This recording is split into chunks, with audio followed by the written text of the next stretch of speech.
রাজবাড়ীর গোয়ালন্দ উপজেলার দেবগ্রাম ইউনিয়নের চরাঞ্চল বেতকা এবং রাখালগাজী এলাকায় যোগাযোগের একমাত্র মাধ্যম হিসেবে নৌকা ব্যবহার করা হচ্ছে।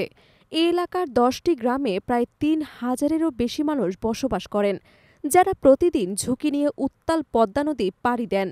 দেবগ্রাম ইউনিয়ন পরিষদের তথ্যমতে বেতকা এবং রাখালগাছি অঞ্চলে হাজার হাজার পরিবার বসবাস করছে। তবে এখানে সরকারি প্রাথমিক বিদ্যালয় ছাড়া অন্য কোনো শিক্ষা প্রতিষ্ঠান, বাজার বা চিকিৎসা সুবিধা নেই। চলতি বছর পাবনা থেকে বিদ্যুৎ সংযোগ দেয়া হলেও জরুরি প্রয়োজনে চিকিৎসার জন্য বা অন্য কোনো কারণে নদী পাড়ি দিতে নৌকার উপর নির্ভর করতে হয়। শুল্ক মৌসুমে পদ্মা পাড়ি দিতে সময় লাগে প্রায় ৪০ মিনিট, আর বর্ষাকালে সময় বেড়ে ১ থেকে ১.৫ ঘণ্টা পর্যন্ত। উপজেলার ছোট্ট ভাকলা ইউনিয়নের অনতার মোড় থেকে বেতকা এবং রাখালগাছি এলাকায় ইঞ্জিনচালিত নৌকায় প্রতিদিন ২ থেকে ৩ হাজার যাত্রী পারাপার হয়।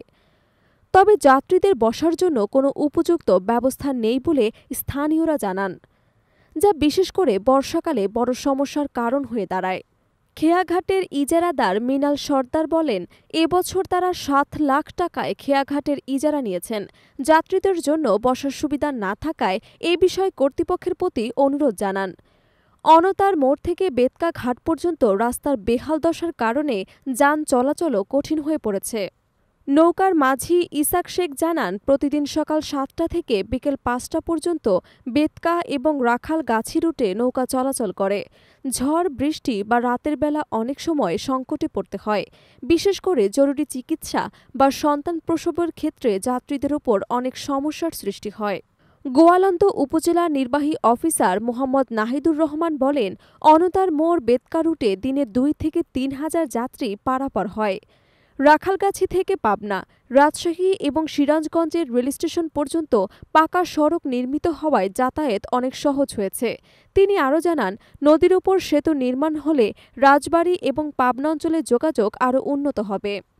স্থানীয়রা দাবি করছেন, নদী পারাপারের জন্য নিরাপদ এবং আরামদায়ক যাত্রী ছাউনি নির্মাণ এবং অনতার মোড় থেকে বেতকা পর্যন্ত রাস্তায় দ্রুত সংস্কার জরুরি।